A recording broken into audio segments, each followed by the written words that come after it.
All mathematical truth are relative and conditional. सारे गणितीय सच एक दूसरे से संबंधित हैं और कंडीशनल, मतलब उनमें कोई ना कोई प्रतिबद्धता है। कोई सच अकेला नहीं है। अगर त्रिभुज के तीनों कोणों का जो सदस्य होता है तो उसके लिए आपको एक दूसरे सच का प्रयोग करना पड़ेगा कि सीधी रेखा पे बड़े कोण का योग सारणी। कुछ नहीं है सारणी। अगर कोई आव्यूह आपके पास है कि घुमा हुआ है तो, और अगर हम इसे कहें सारणिक ए, तो इसका मतलब होगा 2 3 4। ये देखो, ये है आव्यूह और ये है दोनों में इतने ही, ठीक। उसके अलावा सारणिक का मान निकाला। अगर आव्यूह सारणिक ए लिखा है इसका मतलब है ये निशान बना। अगर आपको कोई आव्यूह ए दिया है तो कह दिया सारणिक ए निकालो, तो आव्यूह ए ये लिखा है, इसका सारणिक ए आएगा सारणिक 2 3 4 5। ये 2/2 का सारणिक। इसका मान निकालने का तरीका वो क्रॉस वाला है, ऊपर से नीचे मल्टीप्लाई माइनस नीचे से ऊपर, this into this minus this into, ठीक। ये सारणिक आ जाएंगे। तो आपने देखा सारणी जो है वो आपको एक निश्चित संख्यात्मक मान देता है, लेकिन आव्यूह स्थिति देता है। वो संख्यात्मक मान आपको निकालकर नहीं देता, ठीक। एक तरह से मेमोरी हो गई, ये डेटा हो गया।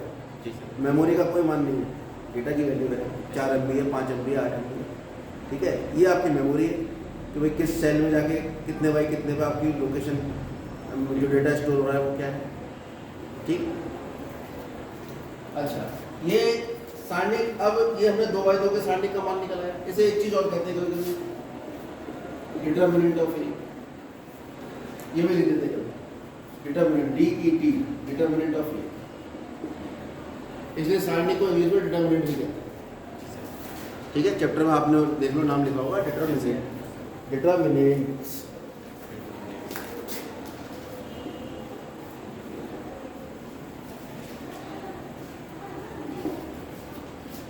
ये तो था 2/2 का सारणिक। अब 1/1 का हुआ तो मान लो कोई आव्यूह ये है 5, इसका सारणिक पूछ लिया, ठीक। अब हम निकालते हैं 3/3 का। मान लो आपके पास कोई आव्यूह है 3 2 1 2 1 3 5 8 4 कितने बाई कितनी है? इसका मुझे सारणिक निकालना।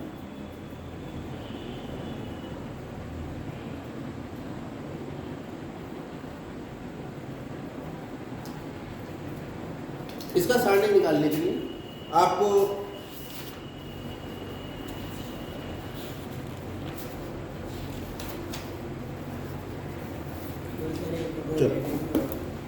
ये देख रहा था सिलेबस में कितना है, ऊपर नीचे हो गया।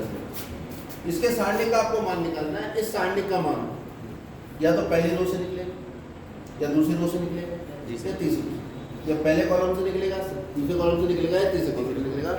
आपको निर्धारित करना है कि किस कॉलम से आपको किस रो से इसका मान निकालना है, ठीक।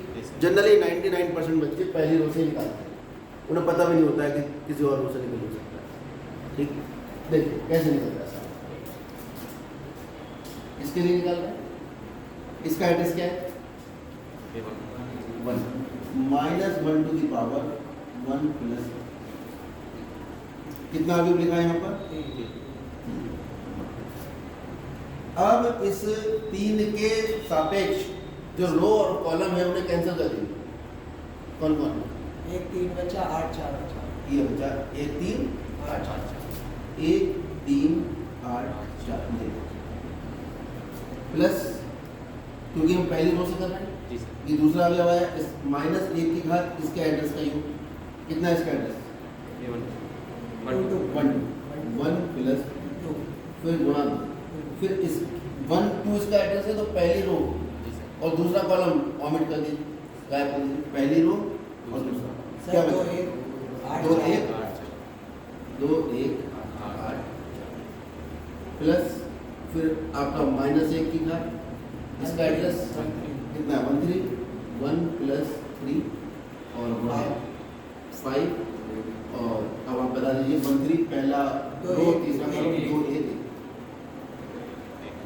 एक ये वाली बात समझ में? जी सर। इसको मैं डायरेक्ट नहीं बताऊंगा अभी। तो हमारे पास जो स्टैंडिंग ए था जिसकी वैल्यू थी 3 2 1 2 1 3 5 8 4, इसका मान जो निकल कर आया -1 की घात 1 + 1, 2 हो गई, धनात्मक हो गया। जी सर। फिर 3 गुणा, ये 60 निकाला, कैसे हल होता है? ऊपर से नीचे गुणा, 4 एकम माइनस नीचे से ऊपर 8 किया। फिर हम देख रहे हैं -1 टू द पावर 1 + 3 -1 की पावर 3 ऋणात्मक हो गई, प्लस माइनस माइनस, फिर कितना लिखा है? आठ। 2 ब्रैकेट 4 दूनी 8 माइनस, आठ। इसके बाद प्लस 5 और 6 माइनस। जनरली ये जो बेसिक टर्म है इसको हम हटा देते हैं। अब हम एक ही लाइन में आपको बताएं तो इसको हटा देते हैं बच्चे। बेटा इसका आंसर जो निकलेगा वो जो पहला वाला है उसको प्लस में लो, 3 गुणा इसका कॉलम और इसका रो गया, क्या दिख रहा है? ये दिख रहा है 2/2 का, ये तो बचा, अगर ये और ये चला जाएगा, यस सर। ये रो कॉलम और ये रो गायब हो गई, 3 गुणा, तो क्या बचा? 1 गुणा 4 4 -8 किया 14। दूसरे वाले में माइनस का निशान लगाओ, ये तो हमेशा ही रहेगा जी सर। जब एक्सटेंड कर रहे हैं, तब कितना आएगा? अब ये दूसरा कॉलम और पहली रो ये दोनों हटा दो, क्या बचा? 8 - 8, ये तो बचा 4 दूनी 8 8। फिर तीसरा ये है, इसको आप छुपाइए, इसको छुपाइए, ये प्लस में आएगा, प्लस 5 इंटू ये और ये छुपेगा तो सीधे सीधे ये और ये गया तो बचा 2 किया 6 माइनस। कुछ आया समझ? यस। ये है बिल्कुल बेसिक इस वाले मेथड से कि -1 की घात जो भी एलिमेंट आएगा उसके एड्रेस का सम, फिर वो एलिमेंट, फिर उस एलिमेंट के संगत रो और कॉलम कैंसिल करके जो बचा वो 2/2 का सारणी, ठीक है, फिर प्लस, फिर अगला, ठीक। इस विधि से आप किसी से भी, चाहे किसी भी रो से किसी भी कॉलम से आप एक्सपेंड कर सकते हो, आंसर सेम आएगा। देख लेते ये कितना आ रहा है? -20 -60, ये 0 और ये 5 बन 25, कितना आ गया? 5 और 5 में से 2 गए 3 माइनस। ये हमने कौन से रो से एक्सपेंड किया था? पहली रो से। पहली। अब बताओ कौन सी से एक्सपेंड करें? रो से, कॉलम से, किसी से भी, जिससे आप करो। मान लो दूसरे कॉलम से एक्सपेंड करना, चलिए इसको दूसरे कॉलम से एक्सपेंड करें।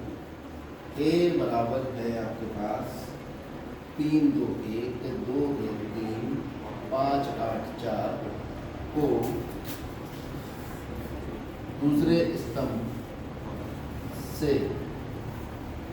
प्रसार करके सारणी का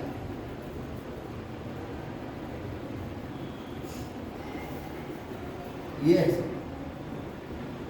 ए बराबर है आव्यूह का दूसरे स्तंभ से प्रसार करके सारणी क्या है? ये क्वेश्चन। चलिए पहले तो सारणी की निकाल लें।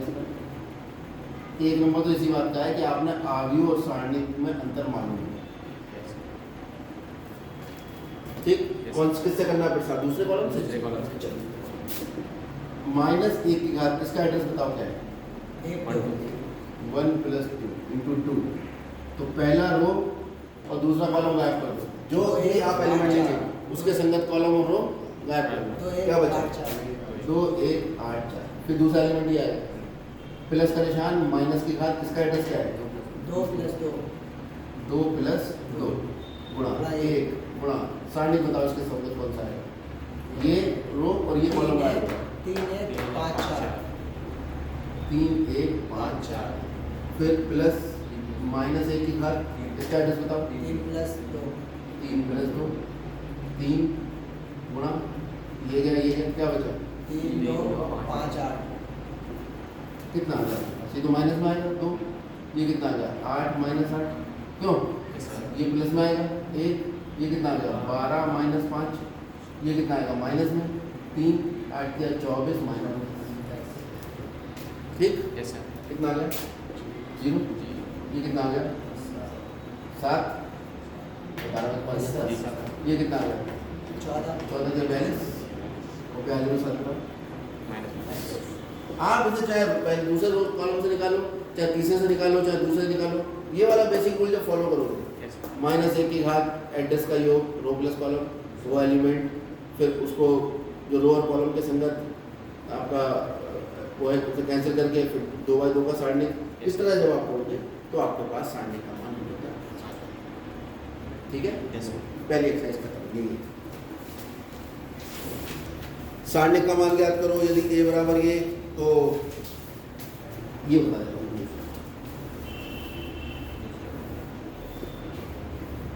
तीसरा सवाल है इफ a बराबर 1 4 देन प्रूव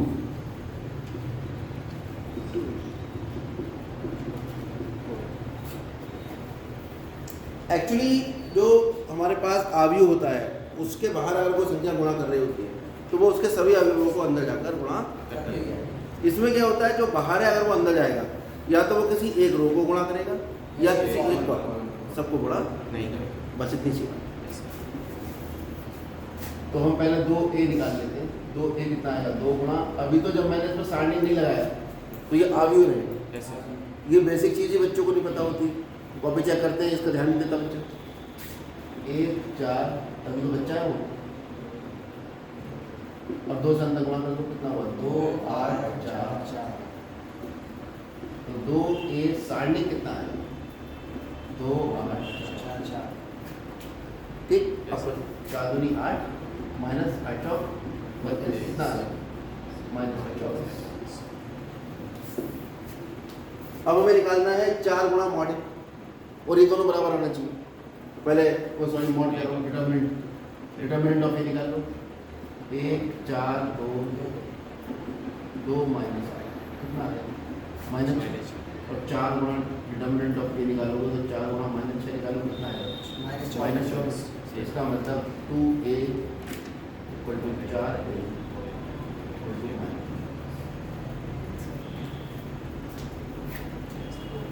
ठीक है, यस सर अगला वाला भी ऐसे ही। 5वां सारणिक का मान निकालना है, कोई बड़ी चीज़ नहीं है। छठा सारणिक का अवयव दिया है, सारणिक निकालना है। 7वें में x का मान ज्ञात करना है, ये मैं बता देता हूँ। इसमें से बोर्ड में पूछ लिया जाता है, ये पढ़ाते होता है ऐसा लगता है पढ़ाई कर रहे हैं।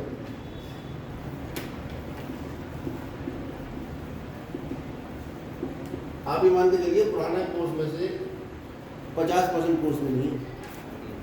अगर बच्चा इस किताब को ही पूरे दिन लेके अपना बैठा रहे, थोड़ा बहुत पढ़ता रहे, तो 80 नंबर तो कहीं गए नहीं। जिसको मैथ नहीं आती उसकी बात कर रहा हूँ। गुणा करिए 2 -20, ये तो होता है इसका मतलब 60 का।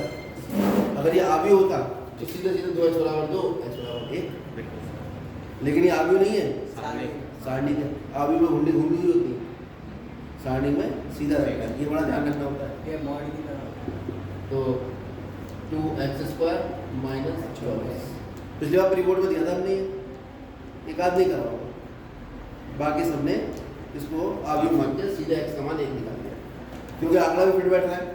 x बराबर 1, 2x बराबर 4, 2x बराबर 2, x बराबर 1 तुरंत बच्चा कहता है। ये कितना आ गया -18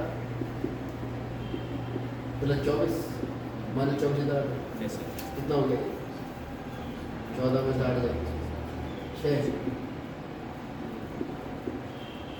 तो x² इक्वल टू कितना आ गया 3 और x इक्वल टू कितना आ गया √3 प्लस 1।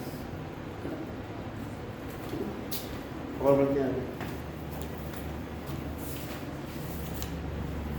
दे दीजिए तो x बराबर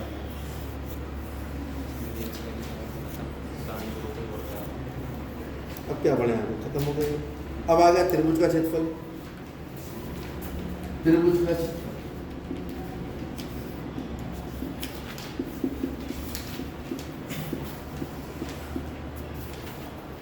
अगर हमारे पास कोई कंसेप्ट है जिसके sheets x1, comma y1, x2 comma y2, Right.